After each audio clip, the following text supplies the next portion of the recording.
사소한 거에서 계속 그 투자 좋은 테마를 찾을 수가 있다는 얘기죠. 네. 가장 중요한 거는 성장이 있는 기업을 사야 됩니다. 대형주 중에 성장을 많이 하는 기업이 없다. 그러면 우리 투자자들 입장에서는 이 애널리스트들의 이 보고서를 어떻게 투자에 활용할 수 있을까요?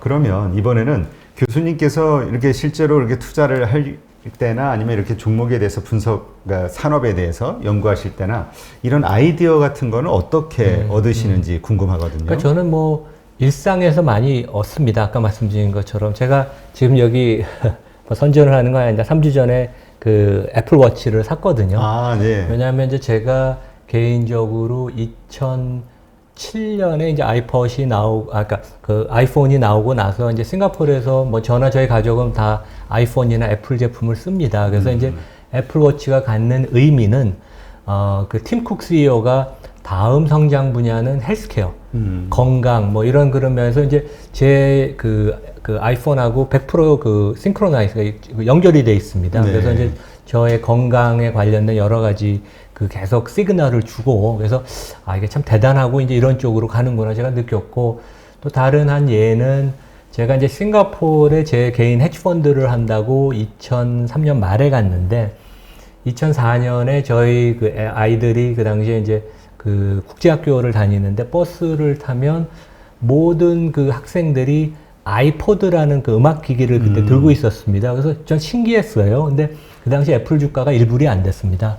그러니까 이게 애플의 신화가 만들어지고 있는 거였죠. 근데 거기 당시에 있던 국제학교에 있던 모든 학생이 이제 저희 딸도 사달라고 해서 제가 한 300불 주고 사줬거든요. 비싸요. 값도 비싸지만 이게 이렇게 매력이 있고 이 브랜드 가치가 이때부터 올라가서 지금 뭐 120달러지 않았습니까? 그래서 그런 자기 주위의 일상적인 거에서 뭔가 큰 이런 뭐 변곡점이라 그럴까요? 무슨 큰 전환이 되는 그런 포인트가 있는 제품이나 서비스가 있을 때는 꼭 그것을 꼼꼼히 살펴보고 놓치지 않는 것들이 중요하겠습니다. 아까 제가 말씀드린 테슬라 이제 경험도 이제 그런 것 같고요. 예. 네, 그렇군요. 그러니까 우리 실생활에서 네. 근데 주로 이제 많은 사람들은 그렇게 뭔가 생각하기보다는 그냥 주변 사람의 말을 듣고 네. 이거 호재가 있어 아니면 네. 뭐 네. 뉴스에서 이거 괜찮다더라 네. 이러면 이제 따라가는 네. 거잖아요. 네. 네. 그게 이제 우리가 보통 예. 뇌동매매라고 예. 하는데 네, 그렇죠. 그러면 안 된다. 네네. 예. 그러니까 뭐 최근에 이제 저희 그 학생들도 그런데 이제 젊은 분들은 뭐 여성들도 그렇고 게임을 많이 하지 않습니까? 네. 이제 게임은 계속 성장을 많이 하는데 그것도 되게 투자 좋은 테마입니다. 그러니까 자기가 게임을 하면 자기나 친구들이 어떤 게임이 요즘 인기 있는지 알고 해외에서는 어떤 게임이 또 블록버스터인지 알고 그 다음에 게임을 하는 사람들은 이 기능들이 계속 그 게임의 성능이 올라가잖아요. 그 안에 그 엔비디아 칩들이 들어가 있거든요. 네. 그러면 뭐가 들어가기 때문에 이렇게 파워풀해지나 그걸 고민해 볼 수 있거든요. 이미 몇 년 전에 알 수가 있었는데 이제 그런 데에서 사소한 거에서 계속 그 투자 좋은 테마를 찾을 수가 있다는 얘기죠. 네. 사실 그게 우리가 바로 주변에서 금이 숨겨져 있어. 금맥을 조금만 노력하면 찾을 수 있어. 이러면 아마 눈을 불을 켜고 아마 찾을 거예요. 그러니까 이러한 심정으로 주식에 대해서도 생각하고 고민하고 네. 그런다면은 분명히 찾을 수 있다. 실생활에서 이렇게 이해하면 되겠네요. 상당히 뭐 재밌습니다. 어떻게 보면 그 과정 자체가. 근데 사실 그게 돈이 되니까 네네. 돈 버는 그게 우리가 잘 안 해봐서 그렇고 안 해봤으니까 그냥 그 실감을 못해서 그렇지 이렇게 교수님처럼 이런 경험이 있으신 분들은 재밌죠. 돈이 되니까 일단. 네네네. 근데 이제 이렇게 좋은 아이디어를 끄집어내서 어떤 기업을 찾았는데 네. 예를 들어서 이제 테슬라로 말씀을 드리면 네. 국내 투자자들도 이제 많이 사고 있죠. 근데 네.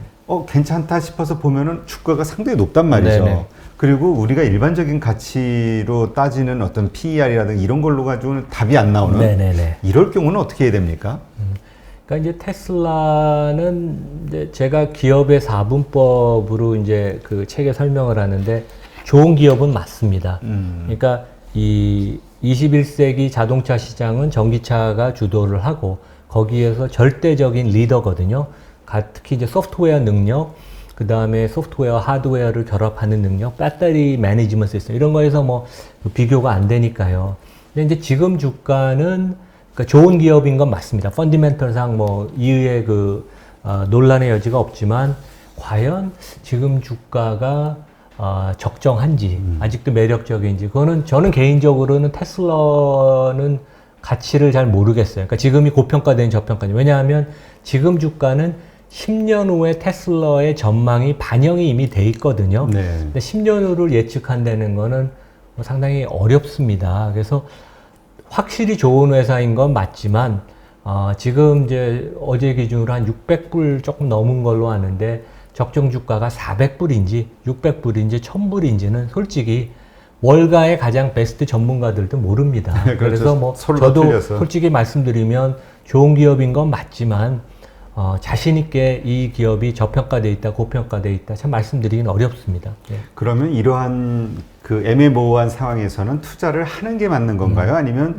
일단 지켜보는 게 맞는 건가요? 그러니까 관심 있는 기업으로 놓고 이 기업이 한 400불까지 떨어지기를 기다려서 떨어진다면 그거를 엔트리 포인트로 잡아서 살 수는 있고, 떨어지지 않고 600불에서 8불을 가면 이건 나의 주식이 아니어서 손을 안 대는 게 낫죠. 왜냐하면 너무 비싼 가격에 사면 그 자체가 부담이 되는 거니까요. 네. 네. 어떻게 보면 그 실수의 첫 단추일 수도 있습니다. 그렇죠. 그러니까 정말 괜찮다라는 생각에 의외로 많은 분들이 주식을 사놓고도 이거 5만 원밖에 안 해, 3만 원밖에 안 해, 이런 뭐 2천 원밖에 안 해. 네. 그 주가를 가지고 이야기하시는 네, 분이 네, 있더라고요. 네. 시총이 얼마인지, 네, 네. 그 기업의 네, 총 네. 가치가 얼마인지도 잘 파악을 안 하시고 경쟁사보다 주가 낮아, 단지 네, 네, 네. 이렇게 생각하시는 네, 네, 분들도 네. 의외로 있는 거 보면은 공부가 좀 많이 필요하겠네요. 그러니까 어떻게 보면 가장 그 첫 그 단추를 끼우는 것 중에 하나가,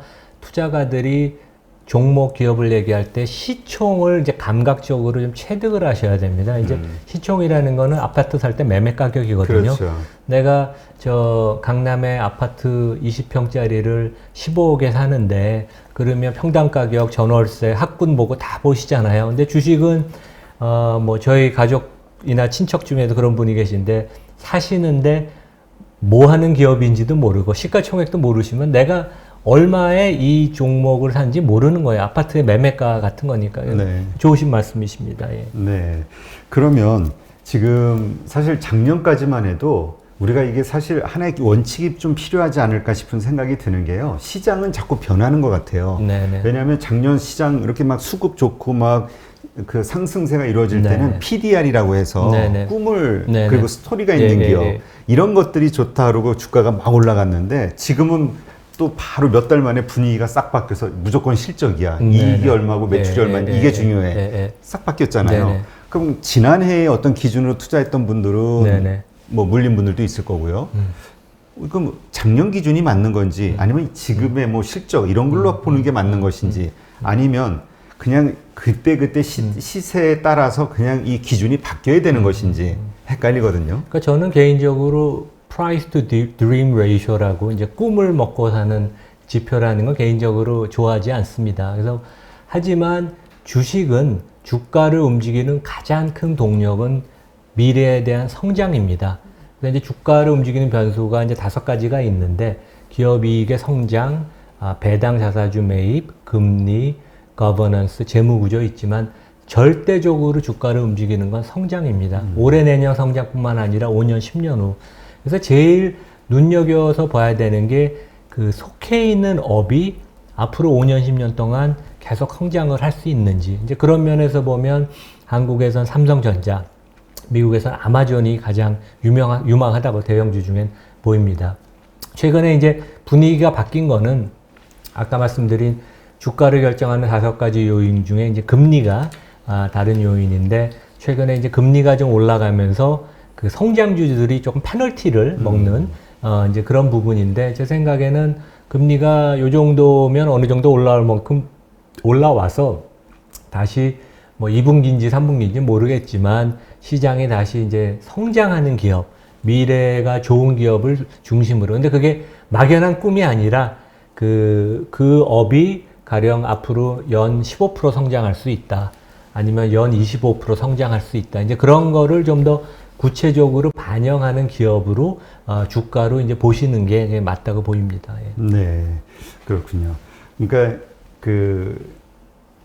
투자의 원칙, 기업을 아까도 몇 가지 말씀하셨습니다만은 투자할 때 그 가지고 있는 어떤 기준 이런 거는 시장이 어떻게 변하든 변하지 말아야 된다. 아, 그럼요. 예, 이렇게 주가를 결정하는 펀더멘털은 그 프레임워크가 되게 중요한데 가장 뭐 항상 주식이 너무 복잡하죠. 그래서 단순화시키는 게 중요한데 가장 중요한 거는 성장이 있는 기업을 사야 됩니다. 예, 그게 가장 그 중요하죠. 그러니까 우리나라 은행이 안타깝게 지난 5년, 10년을 보면 주가가 전혀 못 올랐거나 빠진 데도 있는데 가장 큰 이유는 성장을 못하고 오히려 앞으로는 역성장할 거라고 이제 카카오뱅크 같은 데가 그렇죠. 더 각광을 받으면서 이제 그런 것들이 반영되거든요. 예. 그렇군요. 그러면 이제 그 해외 리서치에서 근무하셨던 경험을 좀 질문을 드리면 과거에 이제 일단 기본적으로 우리 한국의 시장을 뭐라 그럴까요? 코리아 디스카운트 해가지고 뭐 두 가지 이유를 대잖아요. 그 안보 이슈하고 이 거버넌스 이슈. 네네. 그래서 우리가 지금은 좀 낮았습니다만은 그래도 외국에 비해서 몇 배 더 낮은 네네. PER, 예, 예. PER을 적용받기도 하고 그냥 우리는 그걸 당연히 생각했고요. 네네. 예. 주가가 저평가되는 걸. 네네. 그러다 보니까 외국인의 투자가 좀 더 많이 왔으면 좋겠는데 그런 어떤 이슈가 논란이 되기도 하고요. 네네. 리서치 해외 쪽에서 근무하시면서 느끼시는 한국 주식시장에 대한 외국인들의 어떤 평가랄까요? 네네. 이런 어떻습니까? 예. 그러니까 그 외국 투자가들이 한국에 대해서 최근에 가장 아쉬워하는 게 지금 뭐 몇 년째 비슷한데 대형주 중에 성장을 많이 하는 기업이 없다.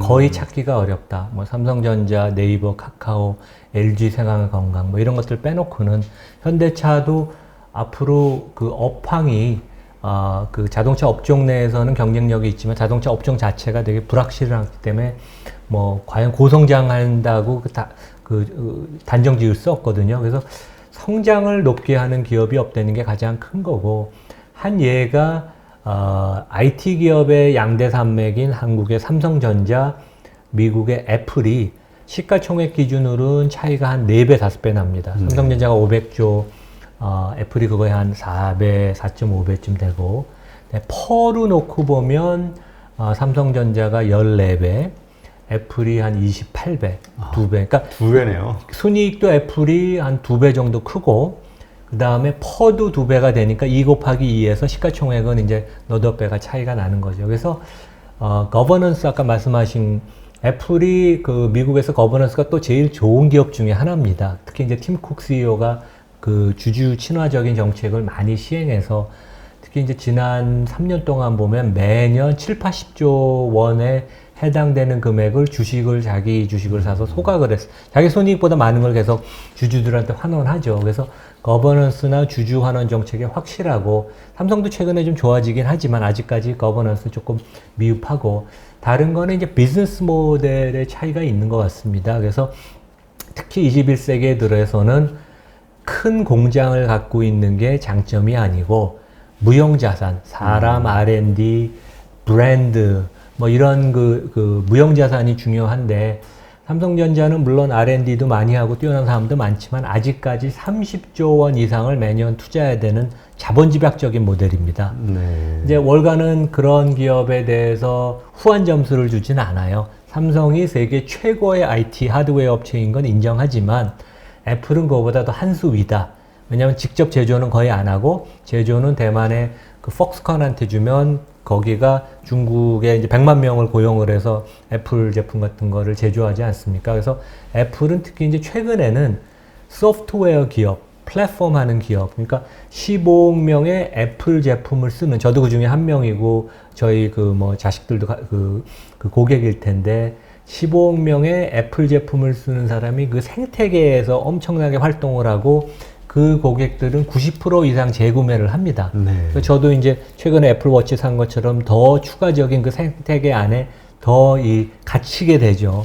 그래서 저는 애플카가 나중에 나온다면 그냥 믿고 살 그런 그 마음이 있을 정도로 상당히 그 애플을 높게 평가하고 브랜드 가치나 여러 면에 있어서 믿음을 줍니다. 근데 그게 결국 주가 수준에 이제 또 반영이 되죠. 예. 네, 그렇군요.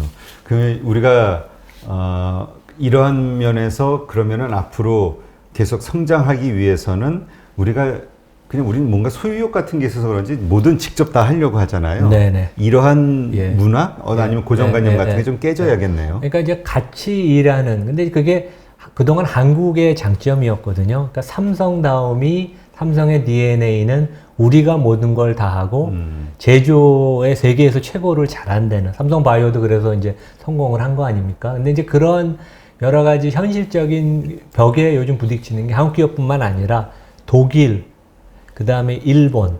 그러니까 이제 이런 제조 중심의 나라들이 21세기의 소프트웨어 플랫폼 공유 경제로 가면서 이 비즈니스 모델이나 DNA가 조금 흔들리죠. 그래서 그만큼 월가는 그 부분을 프리미엄은 안 주고 오히려 페널티를 조금 매긴다고 보고 있습니다. 그렇군요. 네. 하긴 그러면서 그 제조업으로는 좀 더 싸은 인건비를 가지고 있는 중국이 됐든 베트남이 네, 됐든 네. 인도 예, 예, 이런 예, 쪽에 예, 대한 어떤 예, 우려를 예, 많이 예, 하니까 예. 그럴 수 있겠네요. 네. 그러면 이번에는 그 리서치 센터와 관련된 질문을 좀 드리면 해외 어떤 금융사들의 리서치와 국내 금융사들의 리서치 어떤 질적인 차이가 있는 것인지, 왜냐하면 기본적으로 해외 리서치, 그러니까 뭐 골드만삭스가 됐든 JP모건의 리서치 하면은 일단 믿어주잖아요. 네네. 일본 한국의 증권사가 내오는 어떤 리서치보다는 훨씬 우월하다 평가를 해주는데 네네네. 우리의 심리적인 탓인 것인지 아니면 실제로 질적으로 확 틀린 것인지. 그러니까 제가 근무를 했던 데가 리서치는 이제 JP 모건하고 메릴 린치인데 한국에서 이제 삼성증권 초대 센터장을 했고, 그래서 큰 그 질적인 차이는 없다고 보입니다. 특히 과거에 네. 1, 20년 전에는 국내 증권사도 리서치가 아주 좋은 인력들이 많이 있었거든요. 제가 가령 삼성 리서치 센터장 할 때는 삼성전자 그룹 비서실에 젊은 친구들이 많이 지원을 해서 저희가 뽑고 그랬습니다. 네. 그래서 뭐 진짜 좋은 인력이 많았는데 최근에는 인력의 이제 질은 조금 떨어진 것 같고, 조금 이런 차이는 있을 것 같아요. 그러니까 이제 글로벌 기업은 워낙 가령 현대차를 분석하면 도요타 분석하는 팀, GM 분석하는 팀, 복스와겐 같이, 뭐 테슬라는 팀이 같이 토론을 하거든요. 그러니까 글로벌 시각에 있어서 절대적인 우위가 있죠. 근데 이제 국내 증권사는 그런 면에서는 한계가 있고, 다른 거는 최근에 이제 서학개미들이 많아지면서 옛날에 제가 센터장을 할 때는 저희 애널리스트가 평균 8에서 10종목을 커버를 했습니다. 예. 그러니까 진짜 깊이가 있죠. 근데 최근에는 깊이가 많이 없어진 게, 한국에서 삼성전자를 담당하는 사람은 인텔도 봐야 되고 엔비디아도 봐야 되고, 그러니까 이게 이제 폭이 넓어지다 보니까 시각은 넓어지겠지만 깊이가 많이 부족을 해서 현실적인 문제고, 뭐 52시간도 이제 또 문제가 돼서 근무 시간. 뭐 옛날에 저 있을 때는 저 사무실에서 자는 친구들이 많았습니다. 네. 요즘은 이제 그렇지 않다고 하고, 그래서 여러 가지 뭐 이유가 있는 것 같습니다. 그래도 뭐 국내 증권사 또 열심히 하는 그런 젊은 애널리스트는 많은 걸로 제가 알고 있습니다. 네. 그러면 우리 투자자들 입장에서는 이 애널리스트들의 이 보고서를 어떻게 투자에 활용할 수 있을까요? 그러니까 참고는 하되 절대로 뭐 성경같이 믿을 거는 아닌 것 같고, 가장 유용한 거는 그냥 그걸 정보로서 읽고 투자가가 그 업종 그 기업에 관한 지식을 취득한다고 그 수준, 그 다음에 좋은 기업과 나쁜 기업을 정도 고르는 정도. 이제 애널리스트가 이제 많이 틀리는 게, 좋은 기업, 나쁜 기업은 골라내는데 과연 그 밸류에이션이 어느 그렇죠. 정도인지, 주가가 어떻게 될 건지 잘 못 맞춥니다. 그거는 제대로 트레이닝을 시켜주는 데도 없고, 그런 면에 있어서 종목의 그러니까 매수, 보유, 매도, 그 다음에 목표 주가는 그렇게 신빙성이 없다고 보입니다. 그러니까 한 예가 대한항공이 1년 동안 2번 유상증자를 하고 빚이 20조 원인데, 국내 증권사들 애널리스트를 보니까 목표 주가를 곱하는데 삼성전자랑 똑같은 그 원리로 하더라고요. PBR로 2배. 그러니까 뭐 좀 말이 안 되죠, 되게. 그러니까 네. 이제 그런 거는 위에 센터장도 제대로 가르치지 못한 거고, 담당 애널리스트도 훈련이 안 된 거죠. 하지만 그 보고서 자체로는 거기에 많은 정보가 있으니까 그걸 보고 투자가들이 쓰시면 되고, 다만 그 추천, 그 목표 주가랑 바이인지 셀인지 매수인지 매도인지 그거는 그렇게 신경을 안 쓰셔도 될 것 같습니다. 네.